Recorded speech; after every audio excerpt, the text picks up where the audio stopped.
گناہ کی وجہ سے بنی اسرائیل کا ایک عبادت گزار انسان تھا، اس سے عبادت چھوٹ گئی، گناہ ہونے لگ گئی، تو ایک دن وہ کہنے لگا یا اللہ تو کتنا رحیم ہے، تو کتنا حلیم ہے، تو کتنا بردبار ہے، تو کتنا برداشت کرنے والا ہے، مجھ سے گناہ ہو رہی ہے اور تیری پکڑنے والا ہے، وہ محروم بھی تو کر سکتا ہے، جو رب نوازنے والا ہے وہ چھین بھی تو سکتا ہے، جس رب نے تمہیں جوانی دی ہے، شباب دیا ہے، قوت دی ہے، طاقت دی ہے، وہ یہ بھی تو کر سکتا ہے کہ جوانے میں بستر پر لٹا دے اور معذور کر دے اور اپاہج کر دے، جس رب نے تجھے مال اور دولت دیا وہ یہ بھی تو کر سکتا ہے وہ در در کا فقیر بنا دے، جس رب نے عزت بھرا گھر دیا ہے وہ یہ بھی تو کر سکتا ہے کہ جھونپڑی میں ڈال دے یا سڑک، یہاں کمزوری نہ ہو، یہاں پختہ عزم اور ارادہ ہو کہ صرف رمضان نہیں، رمضان تو ایک ریہرسل ہے، ایک مشق ہے، ایک ریاضت ہے، مجھے تو باقی 11 مہینے بھی اسی ماحول میں اسی طرح گزارنا ہے، تو کوئی مشکل نہیں ہے۔ وَمَن يَتَّقِ اللَّهَ يَجْعَلْ کہا، بڑا عجیب جملہ کہا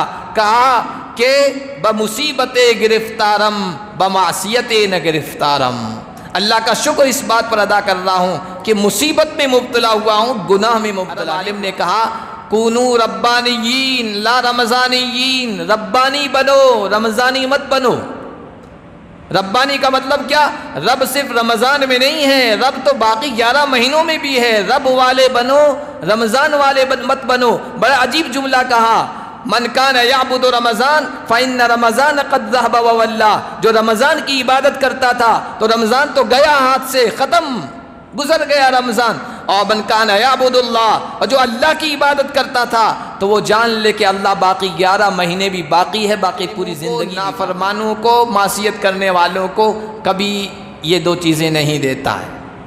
عہدے دے دے گا، مال دے دے گا، دولت دے دے گا، بینک بیلنس دے دے گا، ظاہری عزت، ظاہری اسٹیٹس دے دے گا، کاریں دے دے گا، بہاریں دے دے گا، دنیا کے سارے اسباب دے دے گا، لیکن سکون قلب نہیں دے گا، زندگی میں برکت نہیں دے گا۔ بے پناہ شکر اور احسان کہ اس نے ہمیں رمضان جیسا بابرکت مہینہ عطا فرمایا اور مکمل مہینہ عطا فرما دیا، زندگی میں اتنی مہلت دی۔ اب یہ بابرکت مہینہ اپنے حسین و جمیل دنوں، اپنی معطر اور خوشبودار راتوں کے ساتھ بس رخصت ہونے والا ہے۔ ہم نے اس میں جو اعمال کیے، اچھے ہوں یا برے، نیک ہو یا بد، وہ سب محفوظ ہو گئے ہیں اور کل قیامت کے دن ہمارے سامنے پیش کیے جائیں گے۔ یوم تجد کل نفس ما عملت محضرہ، بندے نے جو کچھ عمل کیا کل قیامت کے دن وہ اللہ کے سامنے حاضر کیے جائیں گے، اور اللہ کل قیامت کے دن ان اعمال کو پیش کرے گا اور کہے گا یا عبادی انما ہی اعمالکم احصیہا لکم، اے میرے بندو یہ تمہارے اعمال ہیں جو تم دنیا میں کر رہے ہو، میں نہیں گن رہا ہوں، نوٹ کر رہا ہوں، شمار کر رہا ہوں، ثم اوفیکم ایہا، اور پھر کل قیامت کے دن بھرپور اس کا بدلہ عطا کروں گا۔ فمن وجد خیرا فلیحمد اللہ، لہذا جو کوئی بھی انسان اچھا عمل کرے، خیر کو پائے، تو اس پر وہ اللہ کا شکر ادا کرے کہ اس کے فضل سے، اس کی توفیق سے یہ ہوا ہے۔ ومن وجد غیر ذالک، اور جو اپنا جائزہ لے اور محسوس کرے کہ مجھ سے نیک اعمال نہیں ہوئے ہیں، فلا یلومن الا نفسہ، تو اپنے آپ کو ہی ملامت کرے کہ اس کی کوتاہی، تقصیر اور غفلت کی وجہ سے ایسا ہوا ہے کہ اس سے نیک اعمال نہیں ہو سکے۔ رمضان کے بابرکت مہینے میں الحمدللہ ہر ایک نے اپنی استطاعت اور گنجائش کے مطابق نیک کام کیے، اپنے دامن کو نیک اعمال سے بھرا، اپنی جھولی کو اللہ کی محبت سے بھرا، اللہ سے تعلق قائم کیا۔ کتنے نوجوان ایسے ہیں جنہوں نے مسجد سے اپنا رشتہ مضبوط کر لیا، کتنی بہنیں ایسی ہیں جنہوں نے مصلی سے اپنا رشتہ قائم کیا، شریف پردہ کیا، اپنی زندگی کی ترتیب بدل ڈالی، پورا نظام اس مہینے میں بدل ڈالا۔ ہر ایک نے اپنی اپنی گنجائش کے حساب سے، استطاعت کے لحاظ سے اللہ سے اپنے تعلق کو مضبوط کرنے کی کوشش کی اور نیکیوں کا سرمایہ، نیکیوں کی دولت جمع کرنے کی کوشش کی۔ نیکیوں کی یہ دولت ہم نے جمع کر لی، اکٹھا کر لی۔ دولت اور مال کو جمع کر لینا کافی نہیں، بلکہ اس کو انویسٹ کرنا، اس کو آگے بڑھانے کی فکر کرنا، اس میں اضافہ کرنا، یہ ہے اصل۔ اس کی حفاظت کرنا، چوروں سے، ڈاکوؤں سے، لٹیروں سے، قزاقوں سے، بدنیتوں سے، برا چاہنے والوں سے اس مال اور دولت کو بچانا، یہ ہے اصل۔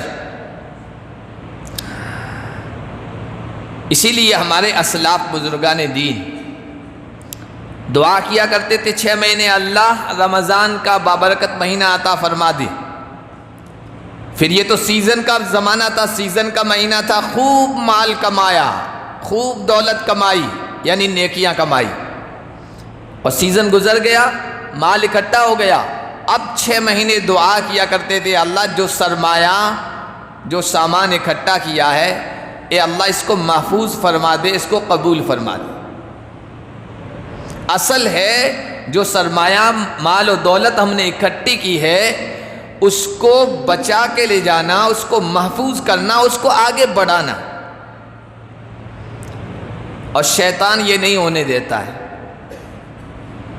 شیطان پہلی بات تو پہلے مرحلے میں انسان کو نیکی کی دولت جمع کرنے نہیں دیتا ہے، اور اگر کوئی بندہ بندی ہمت کر لے، حوصلہ کر لے کہ نہیں مجھے تو نیکی کی دولت اکٹھا کرنی ہے، نیکیوں کا بیلنس بنانا ہے، ہمت کر لے کچھ کرنا چاہے تو اچھی طریقے سے نیکیوں کی دولت جمع کرنے نہیں دیتا ہے دوسرے مرحلے میں۔ اور اگر کوئی اور ہمت کر لے نہیں نیکیوں کی اور اچھائیوں کی بہترین دولت جمع کرنی ہے مجھے، کر لے، قدم اٹھا لے، تو تیسرے مرحلے پر شیطان کی کوشش ہوتی ہے کہ اس نے نیکیوں کی دولت اچھی طریقے سے جمع تو کر لی ہے، لیکن یہ قبر تک اس کو صحیح طریقے سے پر بچا کر لینے جائے، اس سے پہلے میں اس کو ضائع کر دوں، اس کی کوشش یہ ہوتی ہے۔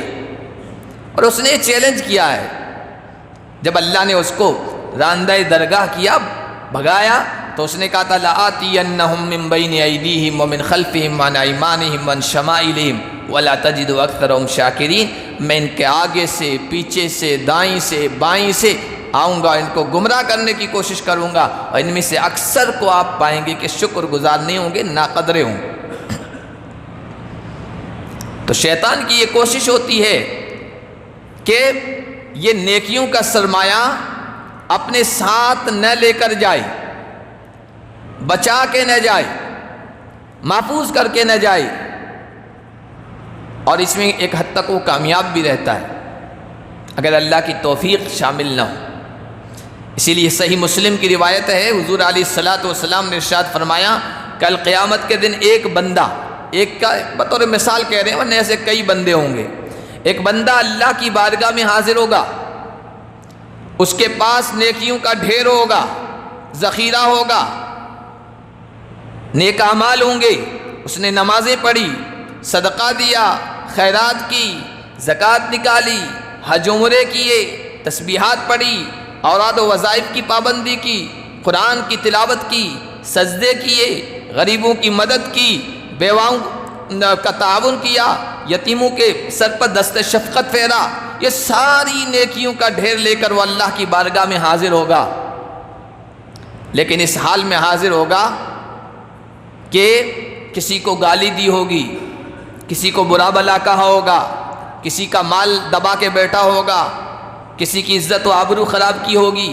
کسی پر الزام دھر دیا ہوگا، کسی پر تہمت لگا دی ہوگی، کسی کو تکلیف پہنچا دی ہوگی، کسی کو گالی دی ہوگی۔ اس حال میں اللہ کے دربار میں آئے گا تو اب یہ جن کے ساتھ برا سلوک کیا ہے نا، یہ ان کا حق ہے، اس پر اللہ سے مطالبہ کریں گے ہمارا حق دیجیے، دلوائیے۔ حق والوں کا حق دلایا جائے گا، اور وہاں پیسوں سے حق نہیں دلایا جائے گا، یہ بات یاد رکھیے۔ وہ دوسری دنیا ہے، وہ دوسرا ملک ہے، ملک بدلتا ہے، کنٹری بدلتی ہے، کرنسی بدل جاتی ہے۔ یہاں یہ نیکیوں کا جو ذخیرہ ہے، یہاں پیسہ چلتا ہے، دولت ڈالر چلتا ہے، درہم دینار چل رہا ہے، یہ کرنسی ہے۔ آخرت کے ملک میں، آخرت کی دنیا میں کرنسی جو چلے گی وہ نیکیوں کی چلے گی۔ اب کہا جائے گا حق دو، حق والوں کا حق پھر بھی رہ جائے گا۔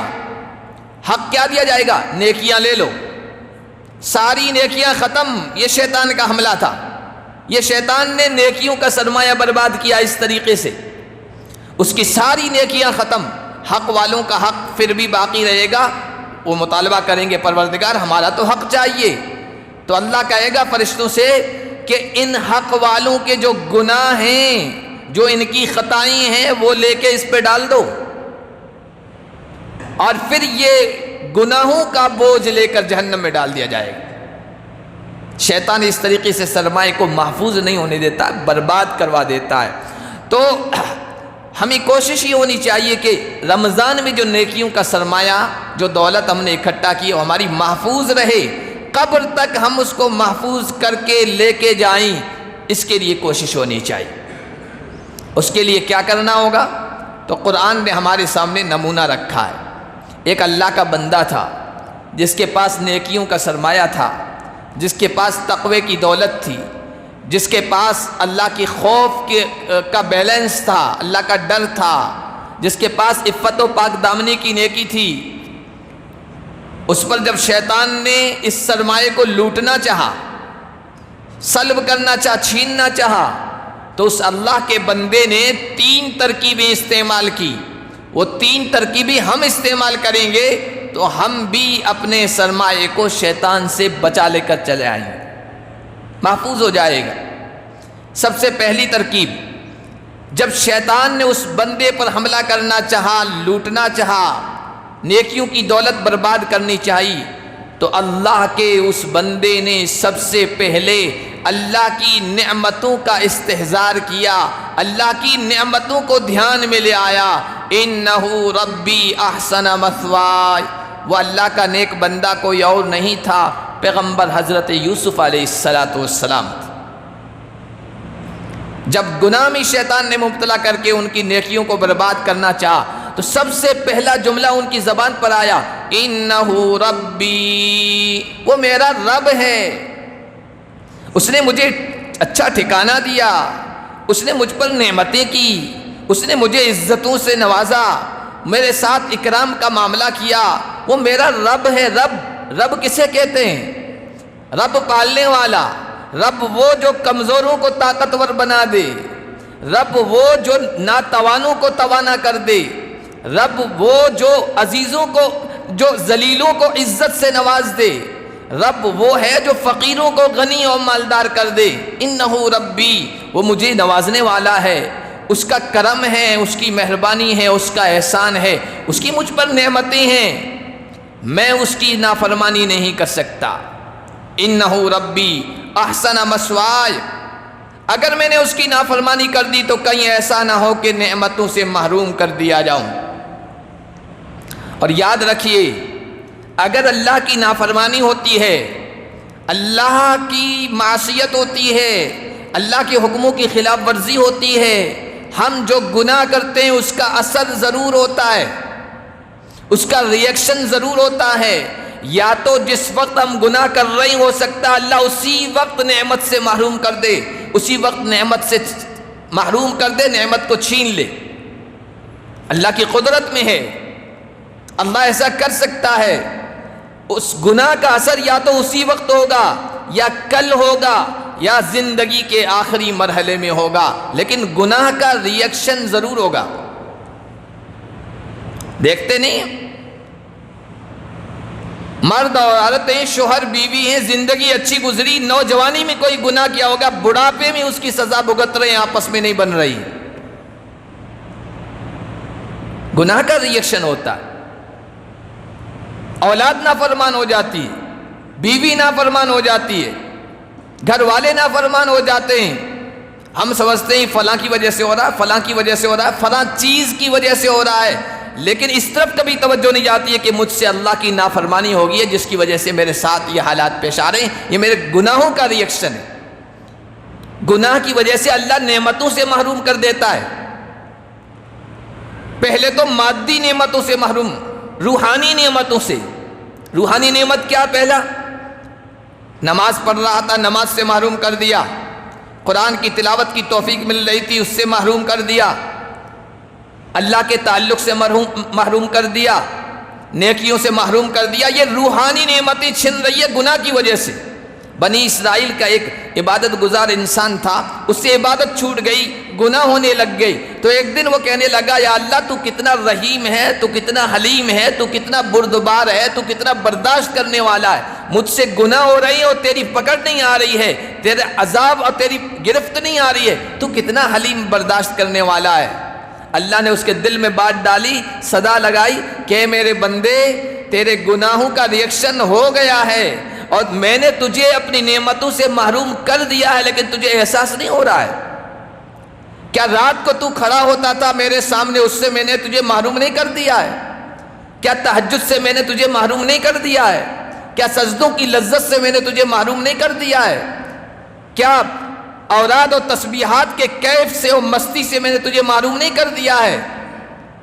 یہ نعمتوں کا چھننا نہیں ہے تو اور کیا ہے؟ یہ روحانی نعمتیں ہیں، ایمانی نعمتیں ہیں۔ اللہ پہلے روحانی نعمتوں سے محروم کرتا ہے، اور پھر ممکن ہے کہ جو مادی نعمتیں ہیں، آنکھیں ہیں، کان ہے، دماغ ہے، اور یہ اعضاء ہیں، اور دولت ہے، اور مال ہے، اور عزت ہے، اور نوجوانی ہے، یہ مادی نعمتیں ہیں، دنیاوی نعمتیں، اللہ ان سے بھی محروم کر سکتا ہے۔ اس لیے کہ جو رب دینے والا ہے وہ محروم بھی تو کر سکتا ہے، جو رب نوازنے والا ہے وہ چھین بھی تو سکتا ہے۔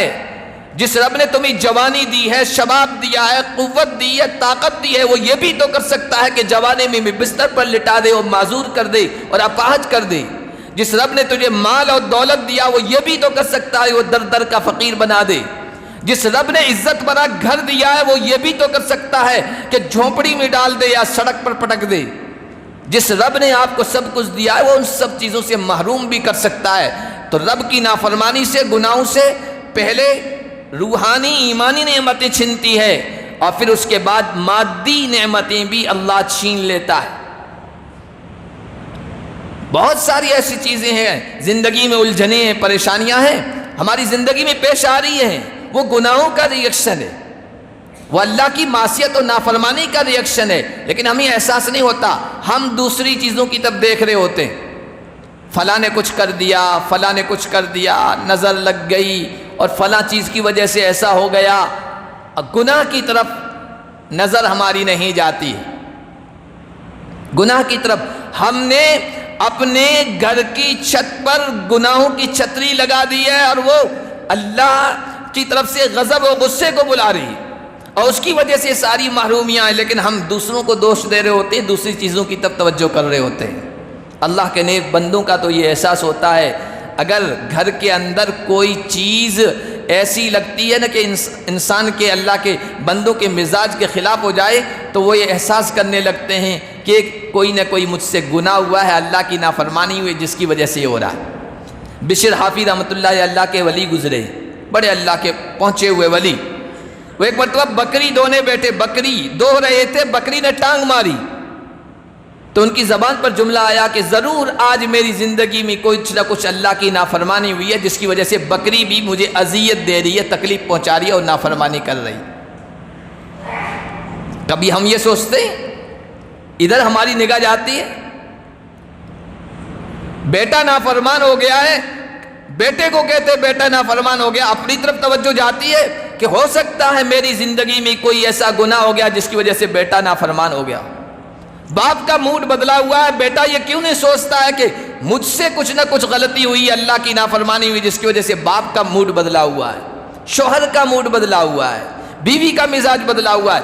ہم یہ کیوں نہیں سوچتے ہیں کہ ہو سکتا ہے اللہ کی نافرمانی ہوگی جس کا یہ ریئیکشن دکھ رہا ہے؟ تو اللہ کی نافرمانی ہوگی، اس کا ریئیکشن ضرور ہوگا، یا تو فوراً ہو یا دیر سے ہو۔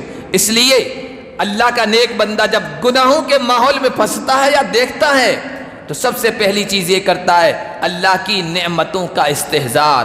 میرے اللہ نے مجھے بہت نوازا ہے، اگر میں نے گناہ کر لیے، معصیت کی طرف چلا گیا، اللہ نعمتوں سے محروم کر دے گا. معاذ اللہ، اللہ کی پناہ، میں یہ نہیں کر سکتا ہوں، اللہ کی نافرمانی نہیں کر سکتا ہوں. یہ پہلی چیز ہے رمضان کی نیکیوں کے سرمائے کو محفوظ کرنے کا کہ اللہ کی نعمتوں کا استحضار کر.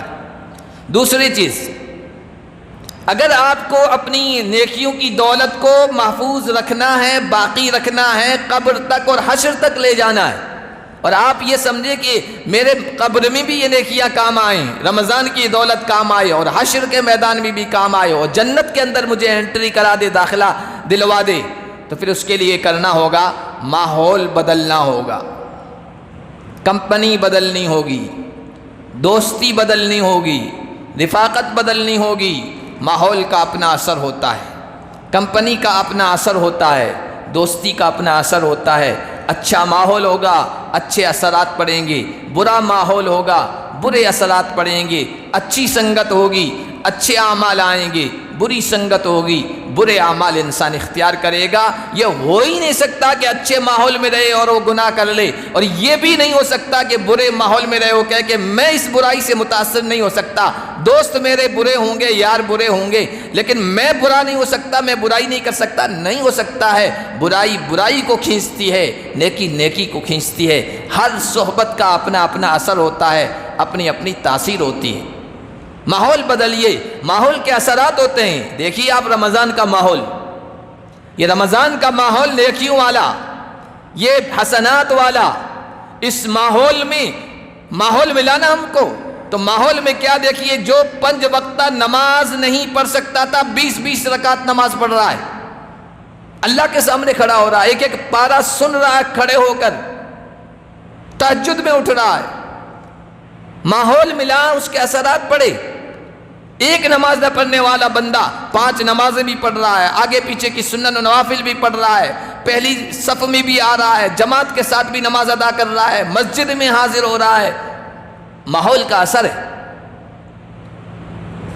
ماحول کا اپنا اثر ہوتا ہے. اگر نیکیوں کو بچانا ہے تو رمضان کے بعد بھی سنگت اچھی رکھیں، ماحول اچھا رکھیں. ماحول اچھا ہوتا ہے تو دین پر چلنا آسان.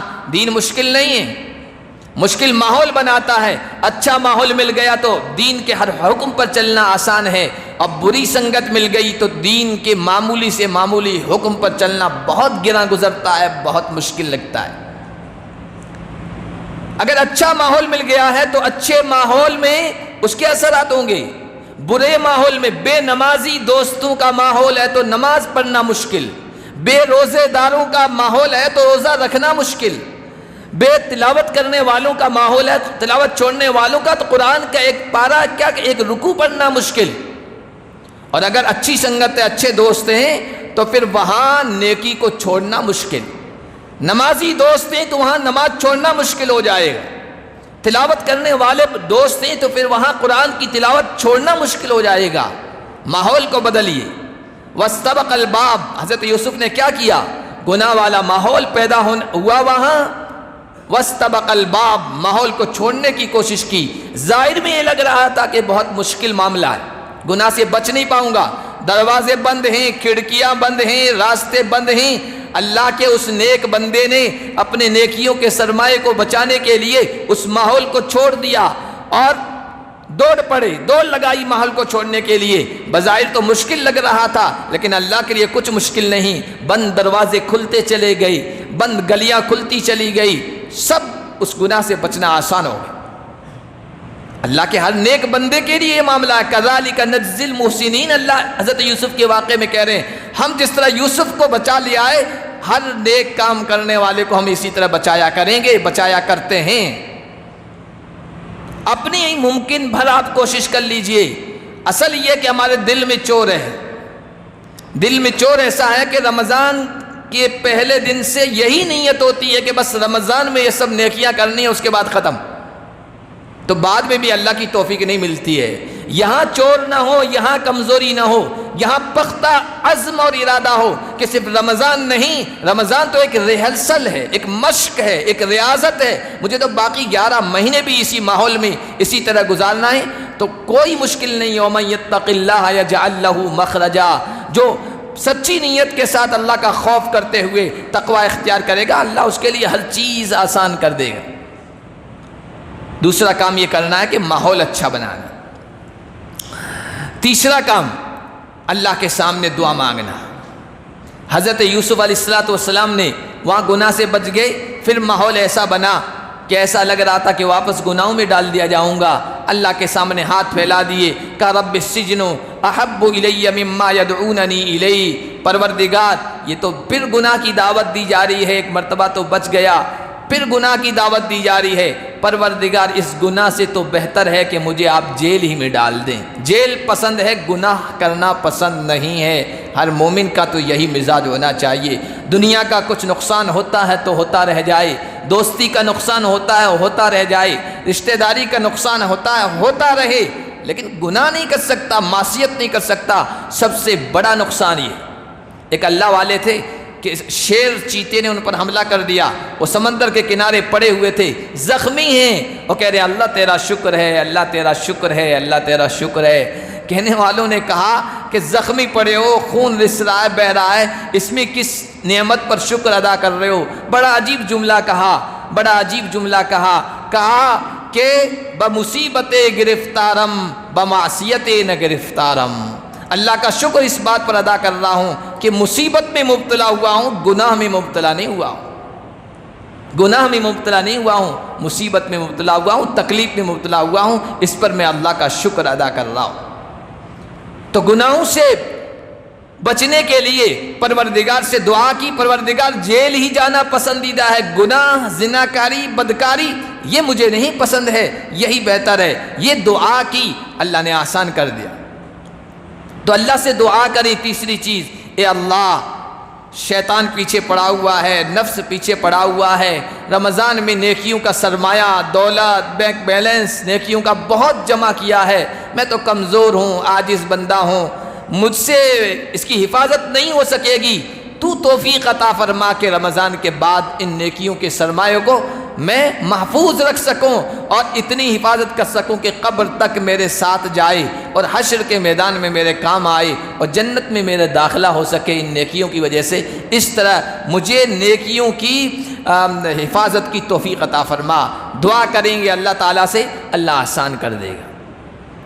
اور یہ 3 کام کر لیے نا، آپ کو نیکی کی زندگی مل جائے گی، آپ نیک بن جائیں گے، اور نیک بن گئے ہمیشہ کے لیے نیک، صرف رمضان والے نہیں، صرف رمضان والے نیک نہیں۔ اسی لیے ایک عرب عالم نے کہا کونو ربانیین لا رمضانیین، ربانی بنو رمضانی مت بنو۔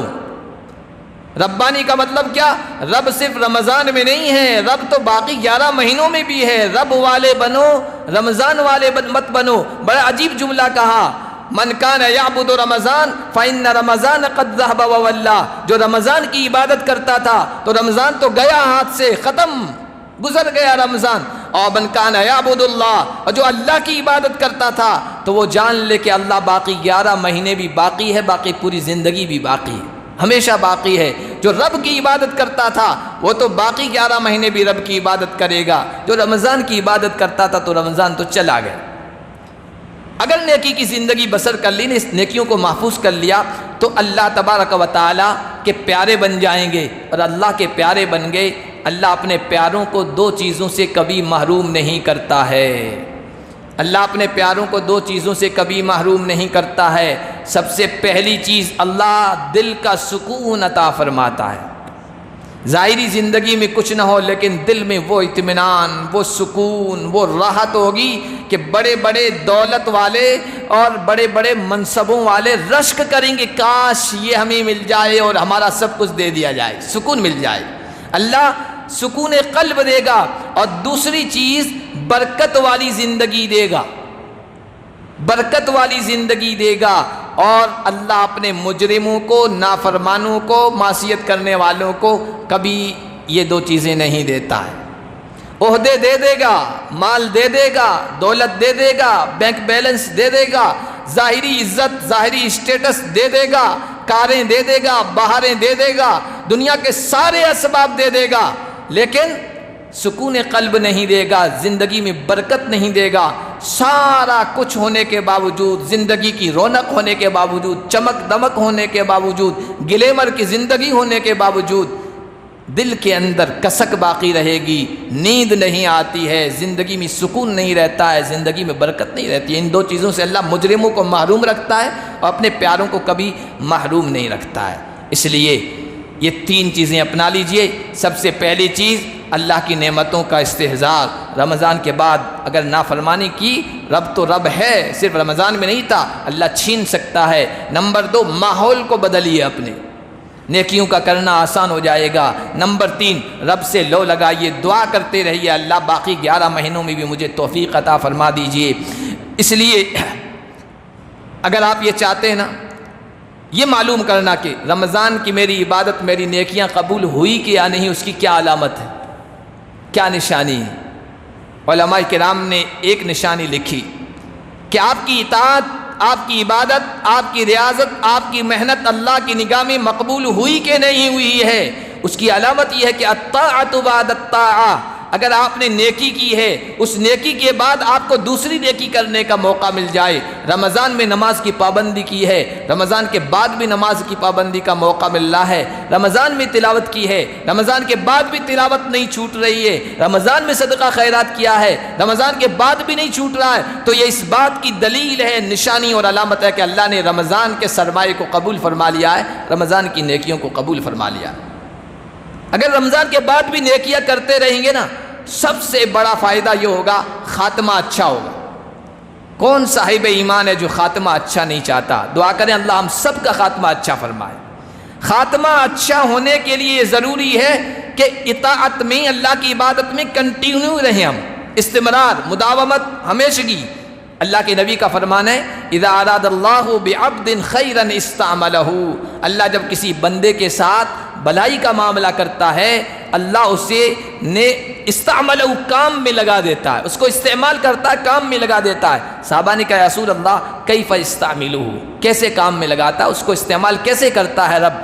حضور نے فرمایا یوفقہ لعمل صالح، اللہ مسلسل ہمیشہ اس کو نیک عمل کی توفیق دیتا ہے، ثم یقبضہ علیہ، اور نیکی کرتے کرتے اس کی روح قبض کر لیتا ہے، اس کی موت نیکی پر آتی ہے، نیک اعمال پر آتی ہے۔ سب سے بہترین عمل وہ ہے، حضرت عائشہ نے فرمایا، حضور نے فرمایا سب سے بہترین اور اللہ کو محبوب عمل وہ ہے جس میں تسلسل ہو، جو ہمیشہ ہو۔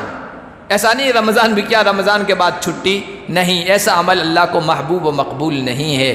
تو سب اللہ سے مانگیں، اللہ نیکیوں کے اس تسلسل کو ہمیں باقی رکھنے کی توفیق عطا فرمائے، اور رمضان کے بعد بھی رمضان والی زندگی اور رمضان والا ماحول ہمیں قائم کرنے کی توفیق عطا فرمائے۔ وآخر دعوانا الحمدللہ رب